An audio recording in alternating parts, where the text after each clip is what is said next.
کہ آپ تو میری ماں کے لیے یہ جملے کہہ سکتے ہیں، مگر میں تو آپ کی والدہ کے لیے یہ نہیں کہہ سکتا۔ آپ کی والدہ سیدۃ النساء العالمین ہے، آپ کی والدہ خاتون جنت ہے، رحمت للعالمین کی بیٹی ہے، میں تو ان کے لیے یہ جملہ بھی نہیں کہہ سکتا۔ بس حضرات نے مظلوم کربلا ان نے راستہ تو روک لیا، مگر دل میں عجیب بے چینی کی کیفیت پیدا ہو گئی۔ کہتے ہیں کہ جب نماز کا وقت ہوا، امام نے اپنی صفوں کو درست کروایا اور نماز شروع کر دی۔ جب نماز شروع ہوئی تو ایک مرتبہ ان کے دل میں خیال آیا کہ کاش میں بھی حسین کی ابتدا میں نماز پڑھ سکتا۔ ادھر ان کے دل میں خیال آیا مولا تو وہ ہے نا جو سوچوں پر بھی غالب ہے، جو علم غیب رکھتے ہیں۔ کہا جائیے عباس، جا کر ہر کو بلائیے، اگر وہ نماز پڑھنا چاہتا ہے ہماری ابتدا میں، اس سے کہیں کہ صف میں آ کر کھڑا ہو جائے۔ ایک وقت ایسا آیا کہ ہر کی فوج کے پاس جانوروں کو پلانے کے لیے پانی نہیں تھا۔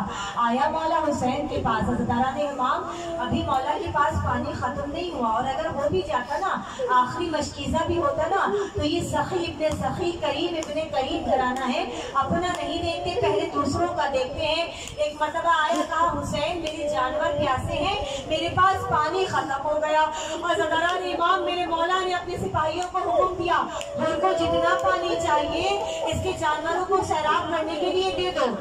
حضرت امام پانی دیا گیا، جانور سیراب ہو گئے۔ 2 محرم مولا والد کربلا ہوئے تھے، خیمے نصب ہو گئے۔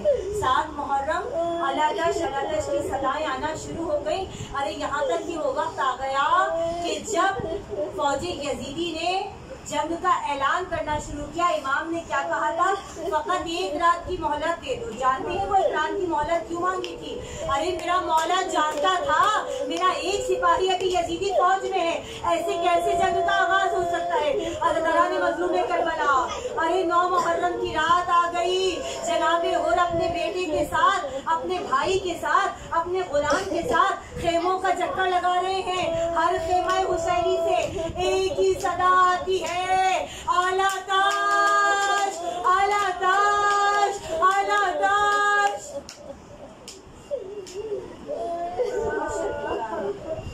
دل میں خیال کرتا ہے کاش میں نے حسین کا راستہ نہ روکا ہوتا، آج حسین کے بچے ایسے پیاسے نہ ہوتے۔ بس عجیب بے چینی کی کیفیت ہے، بار بار ٹہل رہے ہیں جناب حر۔ ایک مرتبہ بیٹے سے کہتے ہیں بیٹا میں جا رہا ہوں۔ کہا بابا کہاں جا رہے ہیں؟ کہا میں نے بہت زندگی گمراہی میں گزار دی، آج میں حق کی جانب جا رہا ہوں۔ کہا بابا کہاں جا رہے ہیں؟ کہا مجھے حسین کا ساتھ دینا ہے، اگر میں حسین کا راستہ نہ روکتا آج حسین کے بچے ایسے پیاسے بلکتا رہے ہوتے کہ سب کچھ میری وجہ سے ہوا ہے۔ اللہ جانے حسین ابن علی مجھے معاف بھی کریں گے یا نہیں کریں گے۔ حضرت امام ایک مرتبہ بیٹے سے کہا بیٹا میرے دونوں ہاتھ باندھ، یہ کرسا کوئی عام کرسا نہیں ہے، میرا دل کہتا ہے شہزادی کون ہے؟ جناب حر کا کرسا جانتے ہیں کیوں؟ کہ حر وہ ہستی ہے کہ جن کے ماتھے پر روحانی سیدہ بنا ہوا ہے، اس سے بڑی سعادت اور کیا ہوگی؟ تو شہزادی ہم بے شک بہت گناہگار ہیں، بہت خطا کار ہیں، مگر بی بی ہم آپ کی شفاعت کے خواہش مند ہیں۔ ہم یہ دعا کرتے ہیں کہ بی بی ہمارے لاکھ گناہ ہوں لیکن بی بی ہماری بھی شفیع بن جائیے گا، جس طرح جناب ان کی شفاعت کروائی تھی آپ نے۔ بس زدہ ایک مرتبہ بیٹے سے ہاتھوں کو بندھوایا جناب حر نے اور کہا کہ بیٹا گھٹنیوں کے بل چل کے جاؤں گا جیسے کوئی مجرم جاتا ہے۔ ادھر سے امام حسین علیہ السلام نے ارے جناب عباس سے کہا بھائی جاؤ میرا مہمان آ رہا ہے۔ کہا یزیدی لشکر کی جانب سے کون مہمان آ رہا ہے؟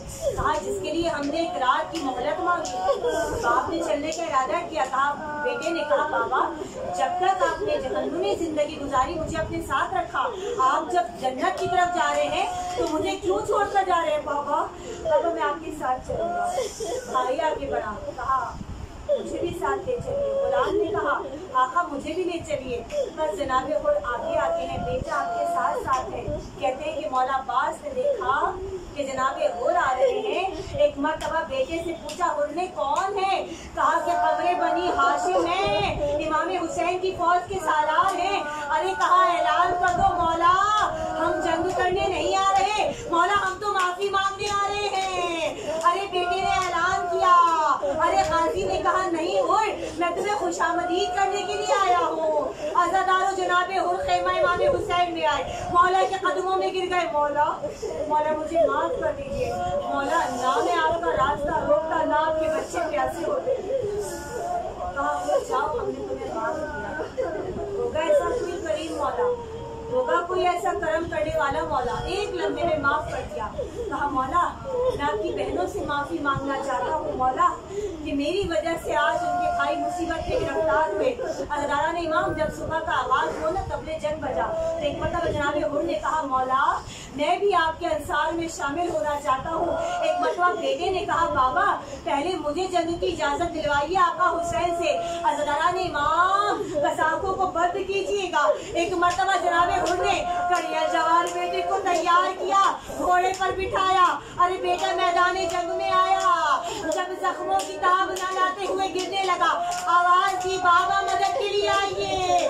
جناب حر چلنے لگے، میرے مظلوم امام نے حر کے کاندھے پر ہاتھ رکھ کے کہا اے حر کڑیا جوان کا لاشا ہے، ارے تو نہ لا سکے گا، اے حر ٹھہر جا، میں تیرے کڑیا جوان کا لاشا لاؤں گا۔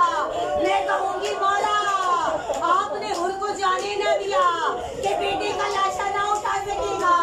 مولا بتائیے جب اکبر نے آپ کو پکارا تھا مولا کیسے لاشیں بن گئے تھے؟ ہاں عزادارو، ارے راوی کہتا ہے گھٹنیوں کے بل چل کے میرا مولا آیا تھا اور کہتا ہوا آیا تھا اکبر بابا کی بینائی چلی گئی بیٹا، اے زمین کربل بتا دے میرا اکبر کہاں ہے؟ بس عزادارو ایسے ہی جب جناب حر کا وقت آیا، ارے مولا حر کی امداد کے لیے آئے، ارے شہزادی سیدہ کا رومال حر کے ماتھے پر باندھا، کہا اے حر میری ماں زہرا تجھے سیراب کریں گی۔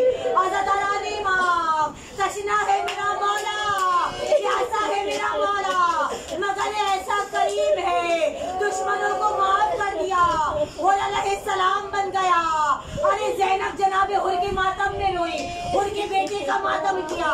میں کہوں گی شہزادی زینب آپ نے جناب حر کا ماتم کیا، حر کے بیٹوں کا ماتم کیا، مگر ہائے کربلا جب اکبر کا لاشا آیا پالنے والی ماں میت پہ گر گئی۔ اکبر تیرا چہرہ دیکھنے کی بہت تمنا،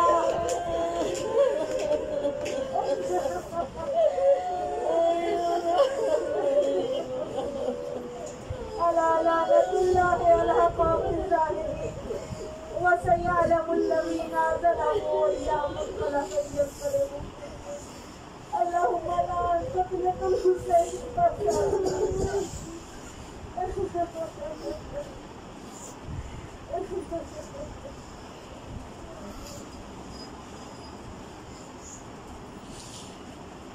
ہماری رحمت کے واسطہ ہے محمد والے محمد علیہ السلام، ہم گناہگاروں کی اس بڑی عبادت کو اپنی بارگاہ میں قبول کرتے ہیں۔ ہماری رحمت کے واسطہ ہے بیماری کربلا اور بیماری مدینہ کا، ان مومنین مومنات جو بیمار ہیں ان کو جلد سے شفائے کاملہ عطا فرما۔ پروردگارہ کے واسطہ ہے شہزادہ اکبر کی جوانی کا، تمام بہنوں کے بھائی تمام ماں کو کلیہ جماعت سلامت ہے۔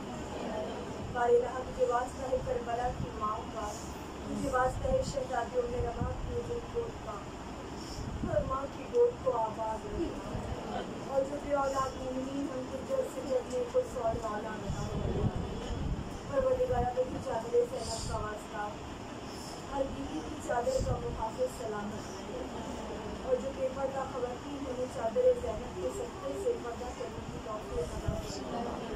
پروردگارہ کے واسطہ ہے فرش عطا کا، تمام شیعان حیدر کرار جہاں پر ہیں ان سب کو اپنے حفظ و امان میں رکھنا، ان سب کی جائز حاجات کو اپنی بارگاہ میں قبول فرمانا۔